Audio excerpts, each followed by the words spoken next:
اسلام ابراہیم علیہ السلام کا طریقہ اس کو کیوں کہا؟ دین نہیں کہا، ملت۔ ملت جو ہے نا انسان کی طرف مضاف ہوتی ہے، یہ بات اللہ کی طرف نہیں۔ اللہ کے لیے نہیں کہتے کہ اللہ کی ملت، اللہ کا دین ہوتا ہے، وہ دین دیتا ہمیں نظام زندگی۔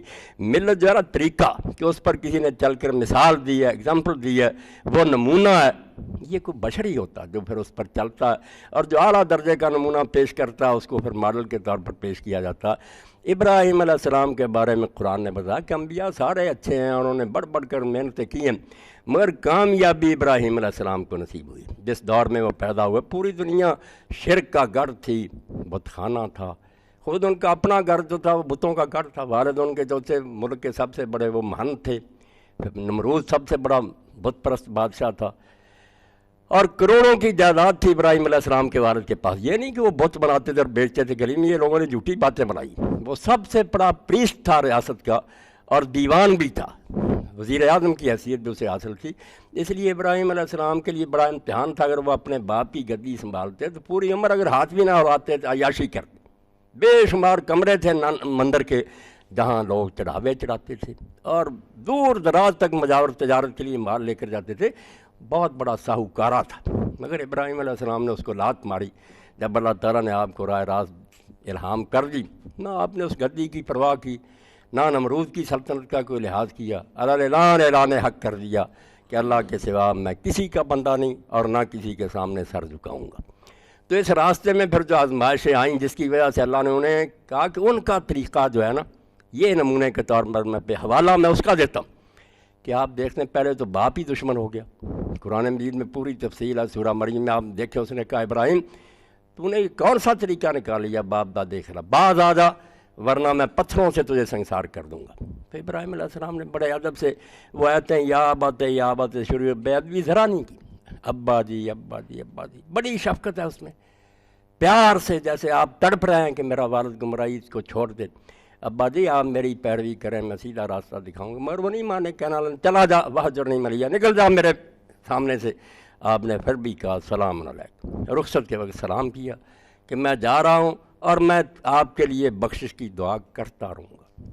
آپ کرتے رہے، حالانکہ کافر کے لیے دعا جائز نہیں، مگر زندگی میں جائز ہے۔ زندگی میں توقع ہوتی ہے نا کہ شاید وہ اسلام قبول کر لے، اس وقت تک منع نہیں ہوتی، جب پتہ چل جائے کہ وہ کفر پر مرا۔ جیسے بعد میں سورہ توبہ میں اللہ تعالیٰ نے فرمایا، یہ مکہ معظمہ میں کئی صحابہ کرام اپنے مشرک بزرگوں کے لیے دعا کرتے تھے اور ریفرنس یہی دیتے تھے کہ ابراہیم علیہ السلام نے بھی تو اپنے والد کے لیے کیے، تو اللہ نے فرمایا وہ ایک وعدے کی بنا پر کی تھی، فلما تبین انہ عدو للہ، جب پھر اللہ کی طرف سے اسے اطلاع دے دی گئی کہ وہ دشمن خدا مرا ہے، وہ اسلام نہیں لایا۔ آپ تو چلے گئے تھے نا ہجرت کے بعد، آپ کو کیا پتا تھا اسلام لایا ہی نہیں، دعا کرتے رہے، مگر اللہ نے بتا دیا وہ مر گیا، اب دعا نہیں کریں۔ تبرہ منہ، آپ نے اسی وقت پھر تعلق ختم کر رہی، سینے پر پتھر رکھ لیا، والد کو بھول گیا، حالانکہ والد کو چھوٹی چیز نہیں نا، قرآن پر آپ پڑھا ہے والد کی خدمت کے بارے میں، مگر آپ نے پھر بالکل اللہ پاک فرماتا بلا دیا۔ میرے لیے وہ اس طرح یکسو ہو گیا تھا کہ اس نے باپ کو بھی پھر نظر انداز کر دیا، اور جب بت توڑے تو پھر گرفتار کر لیا گیا۔ 10 دن آپ جیل میں رہیں تالمود میں ساری، تو پھر اس نے کونسل بلائی نمرود میں، کیا رویہ اس سے ہونا چاہیے، انہوں نے کہا آگ میں جلا دو۔ پھر آگ بھی تیار ہوئی، اس میں ابراہیم علیہ السلام کو ڈالا گیا۔ اب کتنا بڑا امتحان تھا، اللہ تعالیٰ نے اس لیے کہا کہ انبیاء سارے جو ان کی ملت میں کہہ سکتا ہوں، مگر وہ ان آزمائشوں میں سے نہیں گزرے۔ امتحانوں میں سے جو شخص گزرا ہے اور جس نے استقامت کا مظاہرہ کیا اعلیٰ درجے کا، وہ ابراہیم علیہ السلام ہے۔ بے خطر کود پڑا آتش نمرود میں عشق، عقل تھی محو تماشائے لبے بام۔ اب مادیت کے تو بالکل خلاف بات تھی، مادہ پرست لوگ تو کہتے تھے آگے جلا دے گی، اور وہ اللہ پر بھروسہ کرتے تھے۔ اور رسول کریم علیہ السلام کے بارہ میں بھی اور حضرت ابراہیم علیہ السلام کے بارہ میں بھی ابن عباس رضی اللہ تعالیٰ عنہ فرماتے ہیں کہ زندگی میں ان دونوں پیغمبروں پر جب سب سے نازک وقت آئے ہیں تو انہوں نے حسبنا اللہ و نعم الوکیل پڑھا ہے۔ ابراہیم علیہ السلام نے بھی اس وقت یہی کہا، صحیح بخاری میں حسبنا اللہ و نعم، ٹھیک ہے آ گیا اس کا کام درانا ہے، مگر حکم اس پر اللہ کا چلتا، میرے لیے اللہ کافی ہے، وہ سارے کام ٹھیک کر دے گا۔ اور سورہ آل عمران میں بھی آتا ہے کہ جب لوگوں نے آ کر نبی کریم صلی اللہ علیہ وسلم اور صحابہ کو یہ اطلاع دی کہ وہ مکے کے لوگوں نے تو بہت بڑا اجتماع کر لیا، لشکر اکٹھا کر لیا، مدینے کی اینٹ سے اینٹ بجانا چاہتے ہیں، تو وہاں اللہ فرماتا ڈرنے کی بجائے ان کا ایمان بڑھ گیا اور انہوں نے کہا حسبنا اللہ و نعم الوکیل، کچھ نہیں آتے رہے لشکر، جو اللہ کو منظور ہوگا، ہم نے اپنا سارا معاملہ اللہ کے سپرد کر دیا۔ اگر فتح میں ہماری بہتری ہے وہ بھی قبول، اگر ہمارے مر جانے میں اور شہید ہو جانے میں بہتری ہے تو ہمیں یہ بھی منظور ہے، ہم اللہ کے فیصلے پر راضی ہیں۔ تو اس بارے میں اسی لیے نیک لوگوں نے کہا کہ اگر کسی کو کوئی مہم بھی درپیش ہونا، زندگی میں آخر مسائل پیش آتے ہیں، تو 313 مرتبہ اگر وہ شخص دن رات میں پڑھے نا حسب اللہ و نعم الوکیل، اور اس کے آگے پیچھے دروشی پڑھے تو انشاءاللہ اس کا مسئلہ حل ہوگا۔ کسی قسم کا بھی معاملہ ہوگا نا، گھریلو ہوگا، ملازمت کا ہوگا، مالی ہوگا، اس کلمہ میں اتنی برکت ہے۔ وہ کہتا میرے لیے اللہ کافی، اللہ میں کوئی کمی ہے؟ کائنات اس کے قبضہ میں، اس کے کون سے سب کچھ ہوتا۔ تو یہ آپ لوگوں کو بھی اپنے ذہن میں رکھنا چاہیے، کوئی بھی ایسا حاجت مند اور ضروری کام کے لیے پوچھے آپ اس کو بھی یہ مشورہ دیں، 313 مرتبہ بالآخر دروشی حسبنا اللہ و نعم الوکیل یا حسب اللہ و نعم الوکیل پڑھے۔ تو ابراہیم علیہ السلام آگ میں بھی چھلانگ لگا گئے، پھر وطن چھوڑا، اور صرف ایک بیوی ساتھ تھی حضرت سارہ اور ایک بھتیجے تھے حضرت لوط علیہ السلام، مصر گئے۔ پھر اس دور میں اتنے لمبے سفر کی اللہ کے دین کے لیے، کسی پیغمبر نے اتنی محنت نہیں کی، اپنے علاقوں میں دین پہنچایا، مگر یہ ملک بملک پھرے، عراق سے نکلے، مصر گئے، فلسطین گئے، عرب آئے، بڑے علاقوں کی خاک چھانی اور اللہ کے دین کے لیے گھومتے رہے، مخالفتیں ہوتی رہیں، پرواہ نہیں کی، بڑھاپا آ گیا۔ تو حضرت سارہ کے ساتھ جب مصر گئے تو پھر آپ کو معلوم ہے کہ وہاں کتنا بڑا امتحان پیش آیا، عزت کو خطرہ لاحق ہو گیا کہ وہ بادشاہ ظالم تھا، اس کو اگر کسی خوبصورت عورت کا علم ہوتا کہ میرے علاقہ میں آئے، اس کے خاوند کو قتل کر دیتا اور بیوی چھین لیتا۔ اس لیے اس نے پہلے ابراہیم علیہ السلام سے پوچھا کہ آپ سے اس کا کیا تعلق ہے، تو آپ نے فرمایا میری بہن ہے۔ بہن بھی تھی، چچا کی لڑکی تھی، اسلام بھی اس کے سوا کسی نے قبول نہیں کیا، دینی بہن بھی تھی، اور سارا سے بھی کہہ دیا کہ ظالم ہے، معاملہ اللہ حل کرے گا، مگر اگر تو نے پہلے ہی بتا دیا کہ یہ خاوند ہے تو مجھے قتل کر دے، قصہ خراب ہو جائے گا۔ تو نے یہی کہنا کہ میرا بھائی ہے اور تو ہے بھی میری دینی بہن، سگے چچا کی بیٹی۔ تو پھر وہ محل میں لے گیا ظالم، بری نیت سے اس نے ارادہ کیا۔ اب کتنی مشکل بات ہوئی کہ دین کے لیے اللہ کا بندہ گھوم رہا ہے، وہاں تو صرف جان کی بازی یا عصمت اور عفت کی بازی کہ بیوی کی عزت ہی برباد ہو رہی۔ تو حضرت سارہ نے بھی اس موقع پر جو دعا کی ہے وہ بھی عرش ہلا دینے والی کہ اللہ پوری زمین میں میرے سوا تیرے پیغمبر کو ماننے والا کوئی نہیں ہے، اور میں نے اپنے والدین کو چھوڑا، اس کا ساتھ دیا، مگر نوبت کہاں تک پہنچی، اب مجھے بچانے والا کون ہے؟ تو واقعی اللہ نے پھر مدد فرمائی۔ اللہ اپنے بندوں کو تنہا نہیں چھوڑتا، اس نے برا ارادہ کیا تو بری طرح غش کھا کر زمین پر گرا، ہاتھ پاؤں مارنے لگا۔ اس نے کہا یار میری جان چھڑاؤ، یہ کیا بلا تم لے ہو؟ حضرت سارہ سے کہا دعا کرو اللہ میری جان بخشی کرے، بچ گیا، مگر پھر وہی ارادہ برا۔ ڈاکٹر صاحب راستے میں کہہ رہے تھے اندر تو شیطان چھپا ہوا نا، اور ابلیس جس نے جنت میں بھی آدم علیہ السلام کو گمراہ کرنے میں کمی نہیں چھوڑ، ساتھ ہی ہے نا ہمارے، اور اسی لیے رسول کریم علیہ السلام نے فرمایا کہ وہ خون جیسے ہے نا رگوں میں گردش کر، اس طرح اندر آدمی کے گھومتا ہر وقت۔ اللہ نے اس کو بڑے اختیار دیے، اور سوائے اعوذ باللہ من الشیطان الرجیم کے کوئی شرط نہیں۔ ہم کہنا اپنی کوششوں سے بچنا نہیں، بچ اللہ کہتا ہے اس سے بچنا نا۔ اور مولانا روم رحمۃ اللہ نے بڑی پیاری مثال اس بارے میں دیا ہے بھی وہ ٹھیک، کہ آپ کسی شخص سے ملنے جاتے ہیں، رئیس آدمی، اس نے کتا چھوڑا ہوا، آپ کتے سے اگر الجھ جائیں، اس کو پتھر مارنا چاہیے، پھاڑ دے گا آپ۔ طریقہ یہی ہے کہ اس کو آواز دے، چوری صاحب میں آ رہا ہوں، اس کتے کو ذرا سنبھالیں، وہ آواز دے گا، اس کو بلا لے گا، پٹا ڈال دے گا، آپ بچیں، ورنہ آپ خود چاہیں گے نا کہ پتھروں سے اور ڈھیلوں سے مقابلہ کر، کتا چھوڑے گا آپ؟ یہ ہے اللہ کا چھوڑا ہوا کتا۔ اللہ نے پیغمبروں کو بھی کہا فاستعذ باللہ من الشیطان الرجیم، اللہ سے پناہ مانگو، اللہ بچا لے گا، وہ خود ہی اس کا علاج کر لے گا۔ اور واقعی یہ رسمی نہیں ہونا چاہیے، دل و جان سے ہونا چاہیے کہ اللہ ایک لمحہ کے لیے مجھے اپنے آپ پر چھوڑنا۔ اب کائنات میں رسول کریم علیہ السلام سے بڑھ کر کوئی ہے؟ آپ یہ دعا کرتے تھے یا حی یا قیوم برحمتک استغیث فلا تکلنی الی نفسی، ایک لمحے کے لیے اللہ مجھے اپنے آپ پر نہ چھوڑنا۔ تو حضرت ام سلمہ نے کہا یا رسول اللہ آپ بھی خطرے میں، فرمایا یونس علیہ السلام کو ایک سیکنڈ کے لیے اللہ نے اس پر چھوڑ دیا تو مچھلی کے پیٹ میں چلا گیا۔ اللہ کی مدد کے بغیر کوئی نہیں بچ سکتا، اس لیے اس کی حفاظت درکار ہے۔ تو حضرت سارہ نے دعا کی، ادھر ابراہیم علیہ السلام بھی دعا میں لگ گئے، 3 بار اس برے ارادے کے بعد تائب ہوا، عزت سے رخصت کیا، بڑا مال و متاع دیا، اور حضرت سارہ کو خدمت کے لیے حضرت ہاجرہ دے دی۔ وہ بھی پھر حضرت سارہ نے ابراہیم علیہ السلام کو بخش دی، ان کی بیوی بنی، اور اس سے پہلا بچہ حضرت اسماعیل علیہ السلام پیدا ہاجرہ سے ہوا، سارہ سے نہیں ہوا۔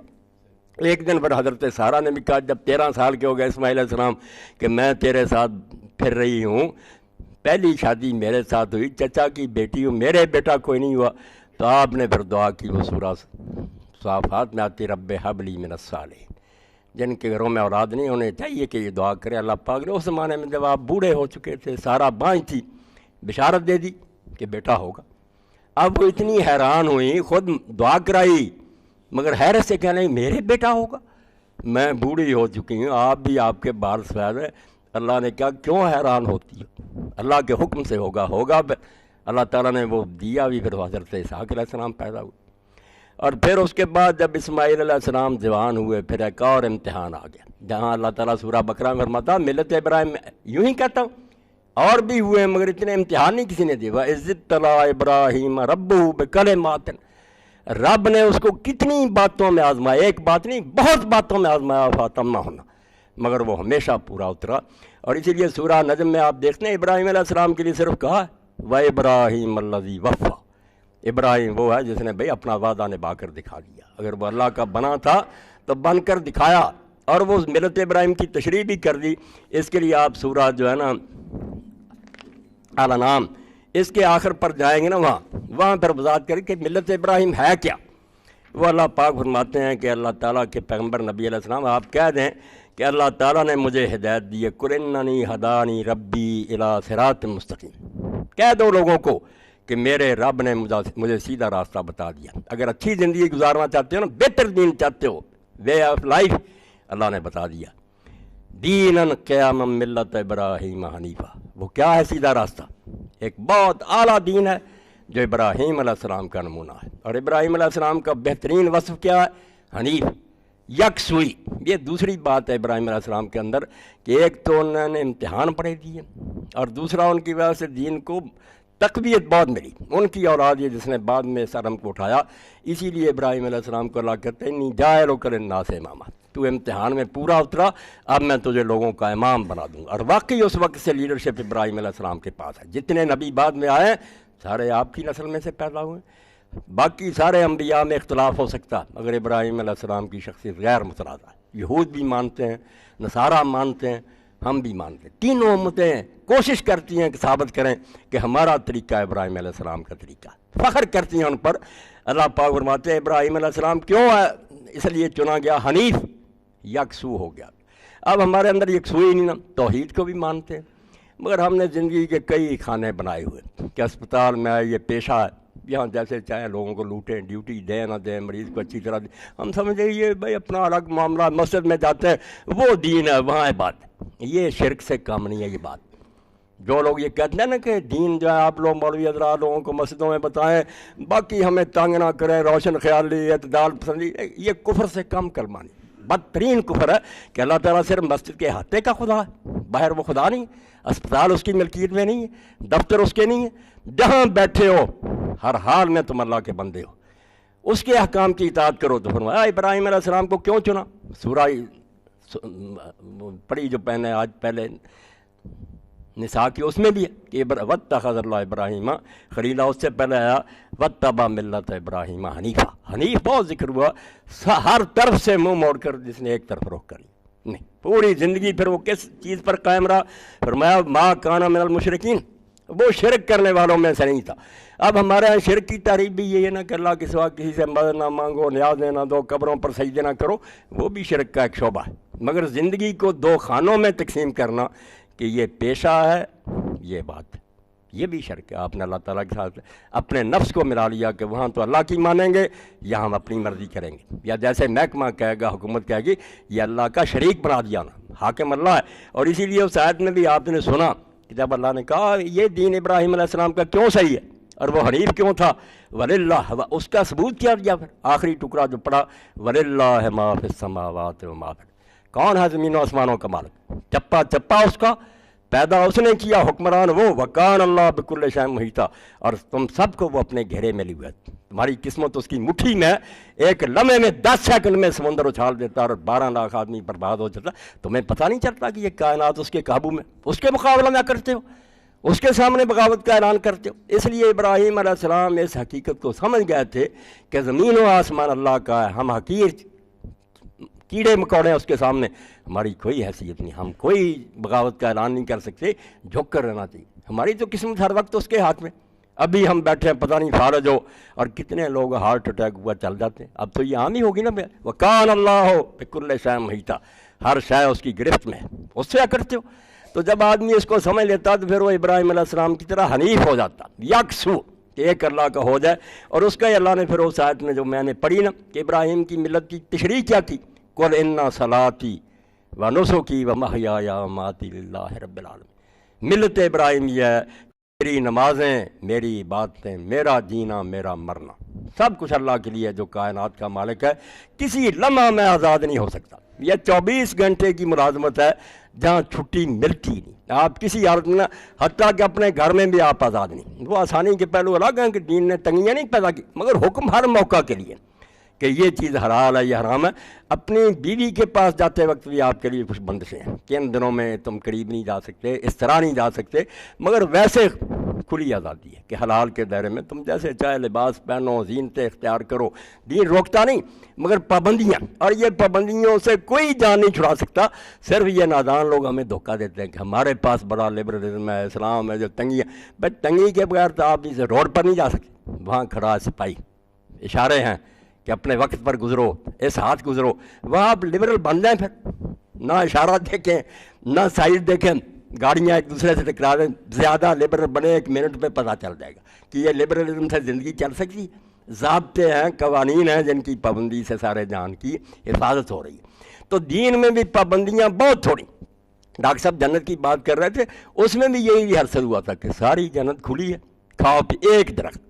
شریعت میں بھی آپ بالکل اگر علم صحیح حاصل کریں گے نا, پابندی ایک آدھی ہے کہ پینے میں شراب نہ پیو, باقی اتنے جوس ہیں, دودھ ہیں, جو جی پا, وہی جنت والا معاملہ, کھلا کھاؤ, صرف 1-2 چیزوں سے بچا. لباس میں بھی ایسے ہی, مگر انسان کا حال یہ ہے کہ جس سے روکا جاتا نا ادھر بھاگتا ہے. وہ ایک آدھ چیز جو ہے نا اس کی طرف دوڑتا ہے, باقی آسانیاں ساری بھول جاتا ہے. تو اللہ تعالیٰ فرماتے ہیں کہ اصل مسئلہ انسان کا کہ وہ اپنے لیے صحیح طرز حیات اختیار کرے, وہ راستہ اپنائے جس سے دنیا بھی بنے, آخرت بھی سنورے. تو اس کے لیے اللہ پاک نے فرمایا نہ رہبانیت مناسب ہے کہ اس دنیا سے نفرت کرو, نہ یہ فسق و فجور بہتر ہے کہ تم جانور بن جاؤ اور بے لگام زندگی گزارو. صحیح راستہ ان لوگوں کا ہے جو اپنے آپ کو اللہ کے سپرد کرے. پہلی بات کیا کی, اسلم وجہہ للہ.